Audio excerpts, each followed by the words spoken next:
Hey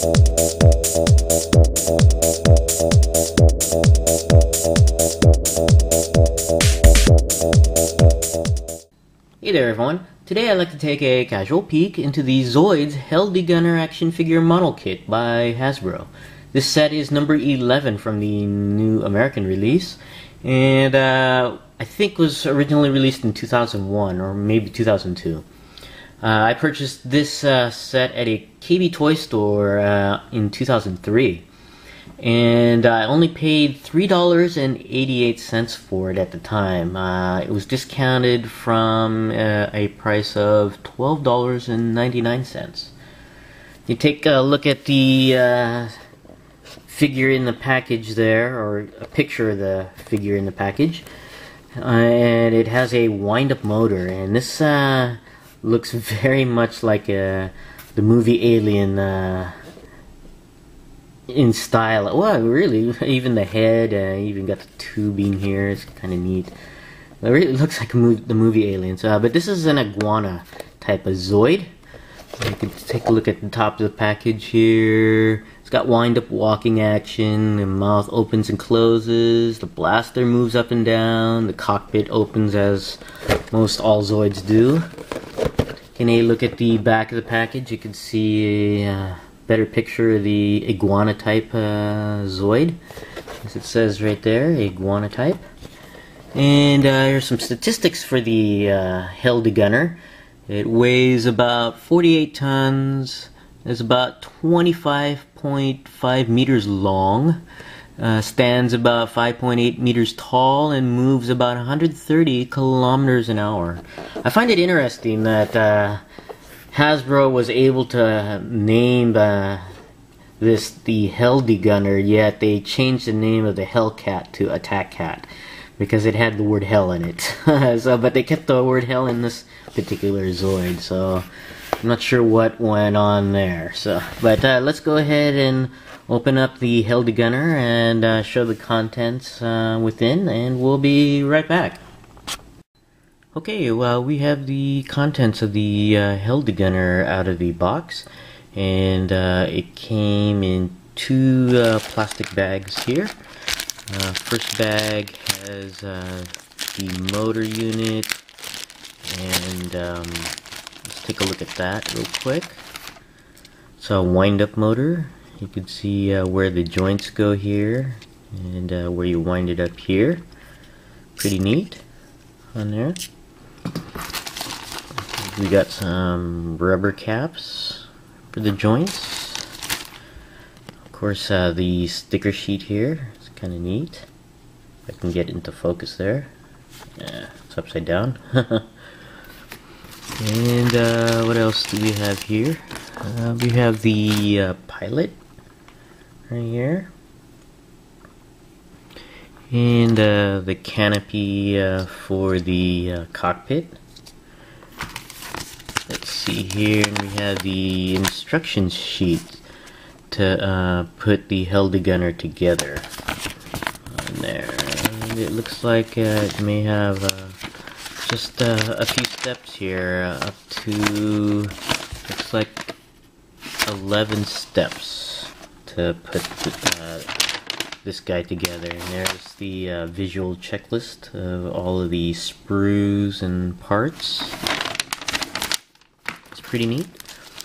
And the last thing in this bag is a coupon for the Zoids anime on there. And this is already expired in 2003. Now the Hel Digunner comes in 4 sprues on here. We'll take a look at each of the sprues on here. Looks like it comes in dark gray here. That's a pretty neat set of sprue parts here on this sprue. Comes in also in red on there. Pretty neat. There's another sprue here. A lot of details on there, on the parts here. It's very, very nice.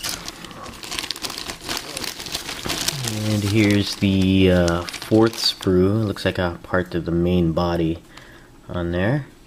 Pretty neat. Oh, actually, it also looks like part of the jaw also.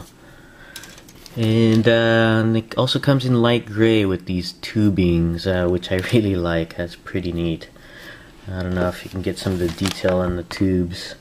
So you can see some of the ridges, I guess, on the tubing. It's very, very cool. And this one's made of a soft rubber. So we'll be right back and have an assembled Hel Digunner. Stay tuned. Alright, we have the Hel Digunner put together, and it's a very nice Zoid. But first off, we'll do the standard size comparison just to get a perspective on the scale of this particular Zoid here. And I always use the Liger 0X here. And as you can see, this Zoid is a bit smaller than the Liger 0X, but not that too tiny. It's actually about, I would say, just under medium. I consider the Liger 0X to be about medium in size, and this one's just comes a little under on there, but it's kind of cool. It certainly beats the Liger 0X in length, that's for sure. And do a size comparison here with the tail of this particular Zoid. It just is very long on here. Let's go ahead and get this guy out of the way, and we'll go ahead and take a look at the Hel Digunner in detail, because it's got loads of detail on this guy. And just take a look at it right here. You can see all the sculpting details on the legs on here. You got this big cannon here. Got the hoses on here. It's very nice, very well designed. I really like it. I even got some cannons down there. It's kind of neat on there. More sculpting details. I have to say that this particular Zoid is in my top 3 favorites as of right now. Out of all the Zoids that I've assembled, this has got to be in the top 3 because it's just very, very cool on here. But to go over some of the manually moving parts, you have the canopy here that opens to reveal the pilot there. It's kind of neat. And the tail here bends up and down, and also has 2 joints along the tail, so which swivel so back and forth, so you can pose the tail a little bit here. And it's pretty neat. It has a very, very long tail. And there's also a rear gun here where you can actually move the pilot from the front to the back if you want the pilot to shoot this rear gun. I'm not sure why they just did not include a second figure, or at least a dedicated gunner. That would have been really cool if they did, but they only included the pilot up front. But you can, like I said, you can have them seated here in the rear, and you can actually rotate this rear cannon back and forth. Mine's a little stiff, so I don't really want to move it around too much. And you certainly don't want to rotate the cannon by holding it at the tip, because that'll snap this rear cannon right off. So you want to get a good grip on the seat if you want to rotate that on there. And that's about it for the manually moving parts. For the automated moving parts, this particular Zoid uses wind-up action. You have the knob here, and what's cool about this particular Zoid is that when you wind this up, not only does it walk, but the jaws move up and down, and this cannon actually moves around a bit. So let me go ahead and wind this up and show you how this guy moves around here. Okay, and we'll go ahead and let him go, and you can see the automated moving parts on this guy.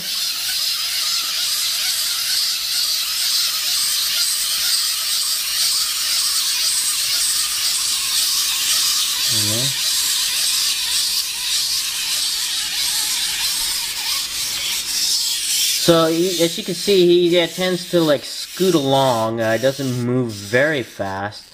I think it's because all the gears that are tied to the gun, to the legs, to the mouth here doesn't provide a lot of speed because it has to animate all of these moving parts on here. So which is understandable. This guy is still really cool though. I really love this Zoid. Just loads of detail. I'm gonna look some more detail in there. There's the rear cannon. There's the main cannon. Just looking at the detail in this is very nice on there. And it's got that alien-esque styling to it, especially with this tubing here and this head design. It just looks very much like the aliens from the movies. That's very cool. But this is my casual peek into the Zoids Hel Digunner from the new American release. Thanks for watching, and I'll see you guys next time.